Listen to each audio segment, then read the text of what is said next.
What's up, everybody? So great to see you guys. I've missed your faces. Y'all look good. You look good. Hello, everybody in the lobby, and of course, all my people in Oxnard. Let me hear you. Oh, yeah. I heard them too. I heard them all the way from the pack. That was awesome. Okay. My name is Jen Oaks. I am the campus pastor at Oxnard for Mission. And gosh, it has been such a privilege to get to be a part of what we are trying to do to reach our county. Many of you know and have heard this story, but a couple years ago, we as a church had somebody come in from the outside and was just like, man, this is cool. Like what you got going on is cool. Like your building's cool. Like your people are really cool. Like it's so cool that you remind everybody every week that there are no perfect people allowed here, that everybody is welcome, that you get to come as you are, and that is like such a cool part of what we get to do. And so they were like, so like, are you done? And we were like, what are you talking about? Are we done? No, like we're not done. They were like, well, if you're not done, it seems like you need to be going to the whole county. And so we were like, okay, well, let's think about that. And so we started thinking about our county. We started thinking about all the people who are lost in our county, who are broken, who have families that are falling apart, marriages that are wrecked, who are suffering from addiction and in pain and need to know that there is hope. And so as we started looking at that, we started feeling God go, yeah, I want you to go to the county. And so that is what we are doing. That is why Oxnard exists. That is why Ojai is coming in the fall. And it is exciting to be a part of it because we really, truly believe there isn't just hope for some people, there is hope for everyone. And then we get to do that together. And we're going to keep doing that as God leads us to each and every city in this whole county. So I'm so stoked. And I wish I could spend all morning talking to you guys about how great Oxnard is going. Maybe I will. Maybe I just won't teach a message. We'll just tell these stories about Oxnard. I'm just kidding. Okay, I do have a message to say, but I do want to tell you something really cool that happened just a couple weeks ago. We did our first Free Friday Flicks, and it was amazing. We had like almost 800 people there, which was crazy, right? Yeah, you can cheer for that. It was amazing. But one of the coolest things is that we saw in this moment, and we saw this like picture of what God is doing in Oxnard, is we felt all along that we were really called to the heart of the city, and we wanted to be at the Performing Arts Center, which we've been able to move in there, and we meet there on Sundays, every Sunday morning. And it's been awesome location for us because we're really literally in the central part of the city and reaching all the people around there. And so we had this Free Friday Flicks night. We're finally able to throw a party, for goodness sakes. It felt so good. And so we're throwing this great party, and all these people are coming. And a buddy of mine was working the bounce houses, and he is in NA, and he turned around, and there was a friend of his from NA who was standing there with his 2-year-old daughter and a bag of popcorn. And he looked at him and he said, it's crazy to be standing in this parking lot because this is the parking lot I used to come to and do drugs. In fact, I OD'd in the back of this parking lot just a few years ago. But here I am today standing here with my daughter and a bag of popcorn at a church event. Like, what is going on in this city? And it was pretty awesome.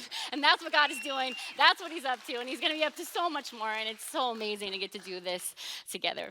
Well, as we've been in this late night series together, it's been a really beautiful thing, I think, to really look at who Jesus is and who God is through these conversations that Jesus has had in these late nights.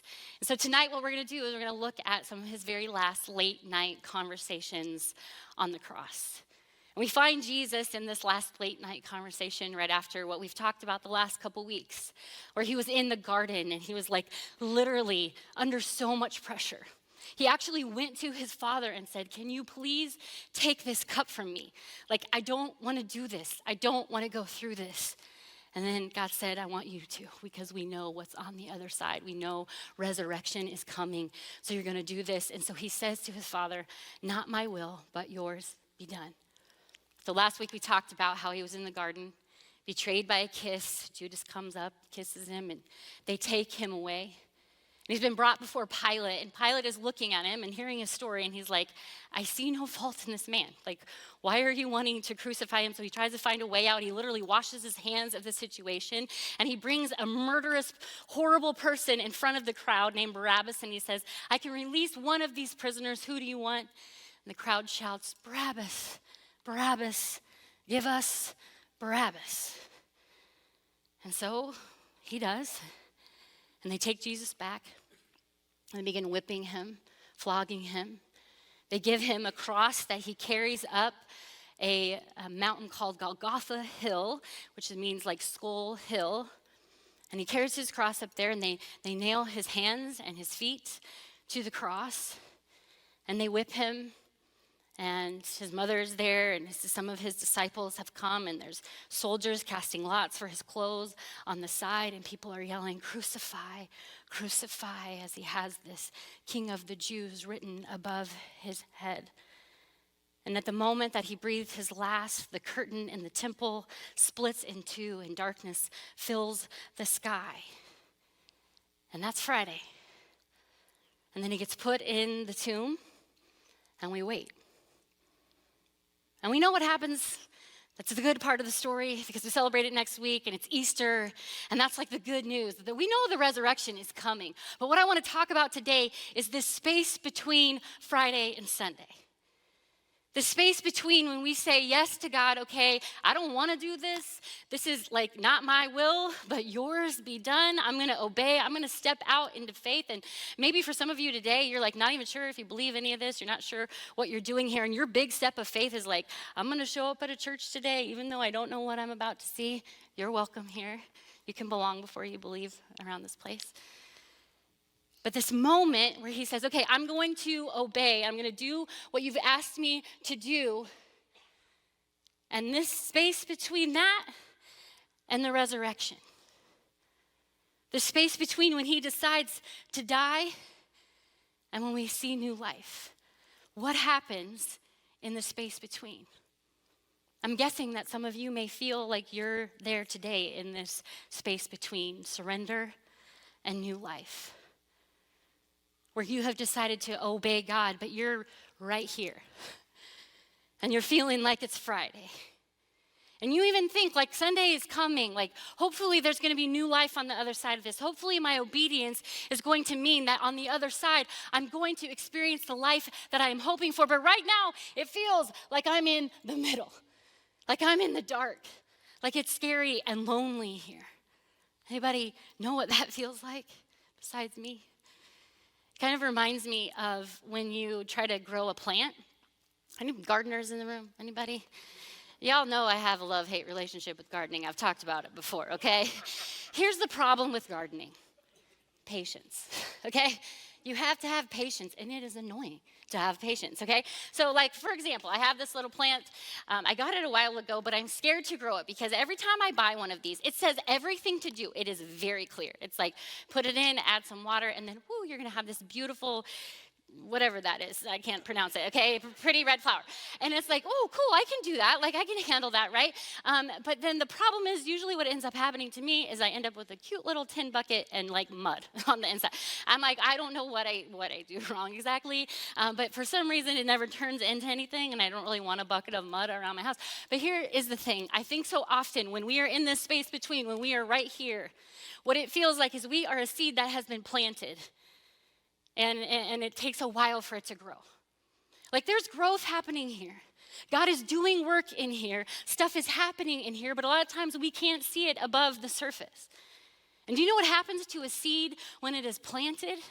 Underneath the surface, before you ever see any evidence or sign of growth, of anything that it is working, the seed breaks open underneath, and the roots go down first, before you ever see any sign of life above.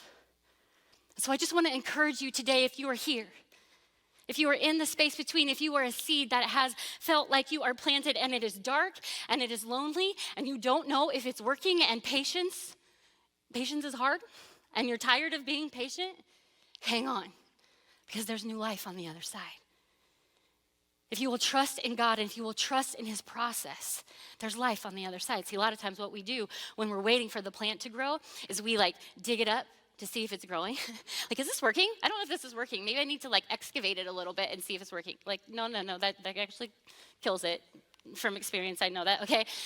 Or we stop using the tools because we think, well, they're not working. I'm not seeing any plants, so maybe I won't give it light. Maybe I won't give it water. Maybe I won't do all the things, the tools that I know are gonna actually make this grow. I'm tired of doing all those things. It's not working. I'll stop them. Listen, when you are here and you're not seeing the evidence yet of the growth, keep going.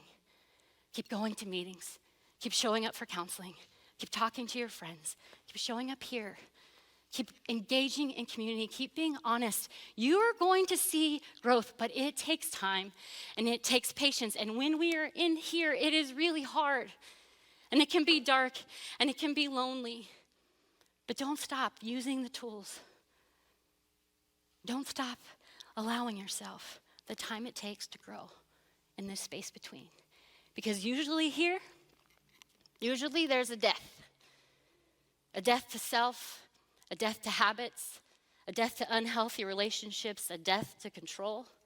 And it's not always pretty.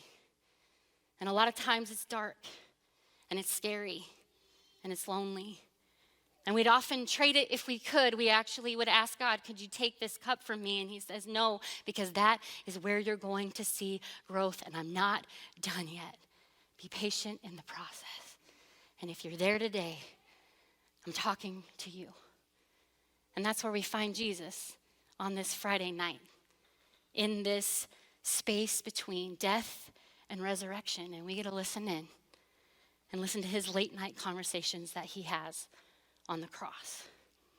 One of the first ones that's really cool to me is this conversation that he has with his father about the soldiers who are casting lots for his clothes beneath him. If you can imagine being there on the cross, dying, these guys that have been whipping you, treating you so poorly, and they're down there and they're just like gambling for your stuff. And Jesus says, Father, forgive them, for they don't know what they are doing. Forgive them, for they don't know what they're doing. He's recognizing that these are Roman soldiers who don't follow him, who don't know God, but they have a story and they're following orders, and he's recognizing that he knows their story. And he sees them, and he sees them in it, and he forgives them there. And then he says to the criminal on his side, who asks him, like, wait a minute, maybe you are the Son of God. Like, I think that you really are him, and if you are, then I want in. And Jesus says to him, because you have asked for forgiveness, today you will be with me in paradise, right now, today. And what I want us to see from these two conversations that I think is so cool and so profound is that God knows your whole story, and he forgives you, and it is never too late. You may have think that you have run too far, that you have done too much. You may have had things done to you. You may have done things to other people that seem unforgivable, but God knows your story. He knows the parents you had. He knows the protection you didn't. He knows what you've been through, and he knows what you've endured. He knows you. He meets you there, and he forgives you. And it is never too late to ask him to do it, even in your very last breaths. He is available to you, pursuing you, knows you. See, the message of the cross is not that he loves us because we are good, but he loves us because he is good. And his forgiveness is available to every single one of us. His next words on the cross, he screams with excruciating pain and he yells, Eli, Eli, lama sabachthani, which means, my God, why have you forsaken me? I think these are profound words in this moment because we see for the first time Jesus feels separation from his Father. And he asks him, why have you forsaken me? And what I want us to see today, that when we are in this space between, when we are in this darkness, when we do not understand why, it is okay to ask God why. It is okay to go to him and say, I don't understand why this is happening, why you're asking this from me, why I'm in this situation. I don't get it. Jesus asked God why. That means we get to ask him why too. But don't miss something really important. See, a lot of times in our doubt and in our fears, and when we feel like things aren't going the way we want them to do, when we're in that dark space between, what we do is run away from God. But Jesus, he runs right to him. He goes right to him with his doubt. And he asks him, where are you? Meet me here. And I promise you, when you do that, even if it seems like God is not there, he is. And he is working and he's moving. And he's doing something in the dark. And it is happening. And you are growing. And it is okay to turn to him when it's not going like you thought. Jesus asked God why. that gives us permission to do the same, but to turn to him when we are at our worst and at our most broken, and allow him to meet us there. It's at this point that Jesus on the cross says, I am thirsty. It says a jar of wine vinegar was there, so they soaked a sponge in it, put the sponge on a stalk of the hyssop plant, and lifted it to Jesus' lips. And when he had received the drink, Jesus said, it is finished. This is what I think is really cool about this part. I don't know if you are like, an Easter egg hunter. Okay, and I don't mean like the Easter eggs we're going to all hunt like next week. I hope you're having an Easter egg hunt. Okay, we're going to have a big old Easter egg hunt in Oxnard. It's going to be awesome. Okay, but what I'm talking about is Easter eggs like in a show or a book or something like that, right? So like maybe you watched the show Lost. There was Easter eggs everywhere. Like if you knew, you knew, And so you would like capture all this stuff and be like, oh, those numbers mean that and all this stuff. Or like if you ever watch Pixar movies, there's a significant Easter egg in every Pixar movie, A113. It was like the classroom that a bunch of the designers and artists would study in. And so it's literally in every movie. So if you look really close to the Pixar movies, you will find A113. Okay, that's an Easter egg. Okay, well, right now in this story, we see a little bit of an Easter egg of God's big overarching plan in the world. So stay with me on this, okay? So in the Old Testament, there was this group of people called the Israelites, and they were in captivity with Egypt. And right before they were going to be released out, and maybe you've, seen the movie Prince of Egypt, like, great movie, okay? It's this story, right? They're like trying to get out of Egypt, trying to get out of slavery, and God has a big plan, overarching plan. And it's the very final plague that comes over the Egyptian people so that they will finally release the Israelites from being slaves. And it is that the angel of death is going to be passing over the households. And the only thing that will keep you safe is if you believe in the blood of the lamb, if you believe in the blood of the sacrifice, the sacrificial lamb, where they would take this pure and holy lamb, and they would take the blood, and they would take a hyssop branch, and they would dip it into the blood, and they would put it on the doorposts. And that would mean that their house would be protected, and they would be passed over, which is why we have the Passover meal. So this picture that we're seeing in this moment, when this hyssop branch is being brought into the wine and vinegar and brought to Jesus' lips, what we're seeing right here is the final sacrificial lamb. Jesus was the final sacrifice. The reason that the Israelite people had to do all of these things was to make a way for themselves to come back to God, their sinless selves to be able to approach God. They had to do these sacrifices with this lamb to protect themselves. They had to take the blood of the lamb and put it over their family. No more. From this moment, Jesus says, it is finished. I am the final sacrificial lamb. And we take and we do the blood of the lamb over our doorposts, over our families, protecting and overseeing us. It's a pretty cool Easter egg when you think about it. And what we see in it is that God has a plan. He has a plan for you. In this dark space between Friday and Sunday, there is a plan here. And it is always about redemption. And it is always about God making a way back to himself. It's always about this bigger story that he is writing in the world that we get to be a part of and that we are connected in. He has got a plan. And it's already finished. It's already done. And we get to be a part of it. And it's kind of interesting to me that this whole thing that we celebrate this week is called Good Friday. On Friday, we celebrate the crucifixion. And many of us go to services or we go to Mass and we think about the cross. And we think about this horrific death that Jesus experienced. But when you think about it, this Friday really isn't good, right? I mean, that's kind of weird that we call it Good Friday. This horrific death of Jesus, good? I mean, good things are like a cup of coffee in the morning, okay? Good things are like, pulling your jeans out of the dryer and putting them on for the first time, okay? Good things are a husband who cooks dinner for you, okay? Or a wife who cooks dinner for you. Or anyone who cooks dinner for you so that you don't have to cook. That is good. Chick-fil-A sauce, good. Actually, great. Chick-fil-A sauce is great. Memories with your kids at bedtime is good. Memories with your spouse after your kids go to bed, really good, right? I'm talking about binge watching Netflix, okay? What were you thinking, okay? No, these are good, right? Dogs, good. A quesadilla from La Bonita Taco on 5th, muy bien.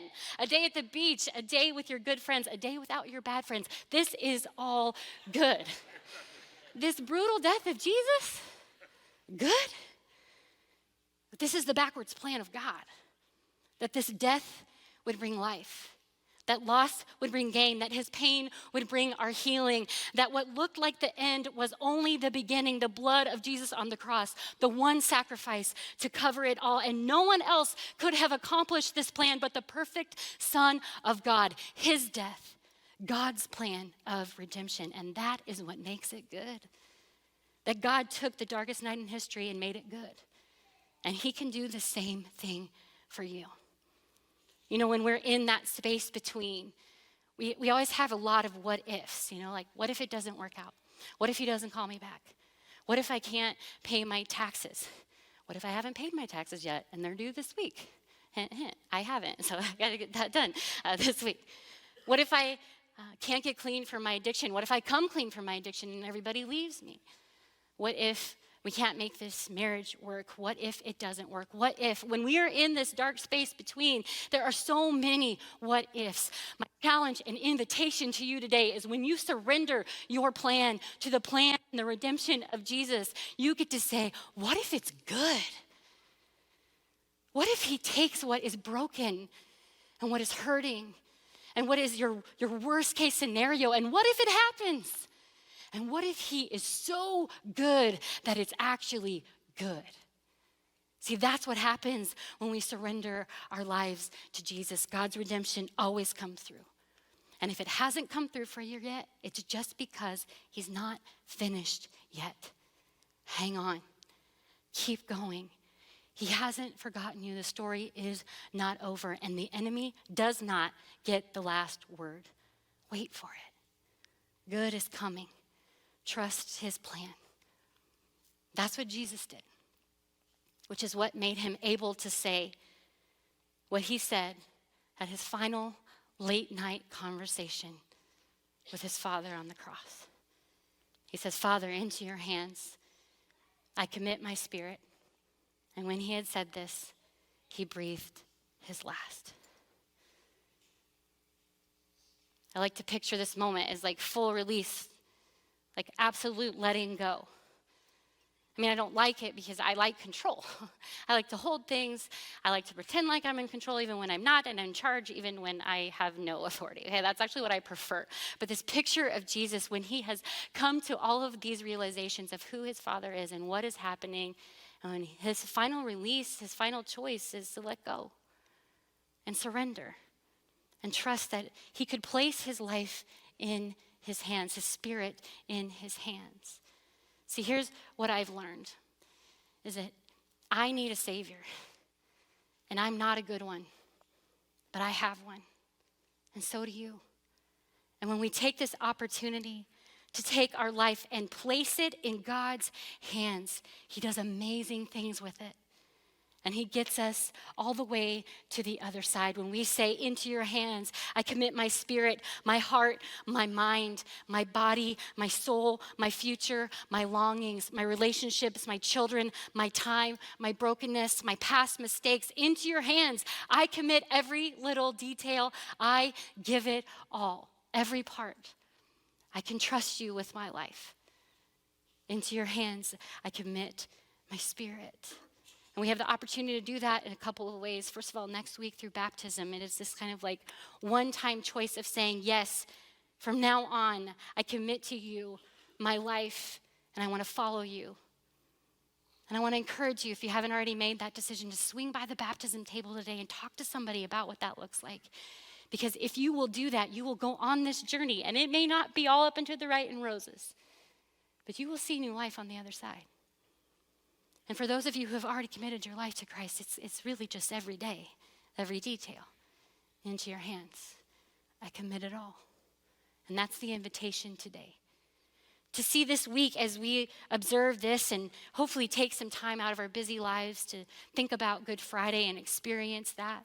And as we celebrate the resurrection next week, that we would stop in this space between and remember to come to the cross and see That the people and plans and parts of your story that the enemy meant to break you down, instead, God knows your whole story and he forgives you. Come to the cross. That the doubts and fears and concerns in your space between that the enemy means for you to feel shame about so that you'll turn away from the Father, those are the very things that can bring you closest to him if you will come to the cross. What the enemy has meant for evil in your life, God has meant for good. He is for you.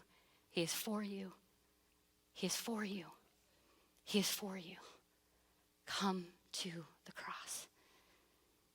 Everything the enemy is meant to do that has meant to keep us apart from God has been defeated by the power of the cross. The enemy meant for the death to be the end of the story, but it is only the beginning. The resurrection is coming, new life is coming, and it is good. Come to the cross. Let's pray together. God, I thank you so much for these last late night conversations that you had on the cross. For this picture that we get to see of you, that if we will trust you with our lives, we can actually step back and recognize that you have good for us, that you're in control, that you have a plan, that even though we may be in the dark soil of our lives, that you are bringing new life from our obedience. And I pray that we would be encouraged by that today and this whole week as we think and we reflect on the cross and what it means to each and every one of us. And God, thank you for the cross. We sit in that space today. In Jesus' name.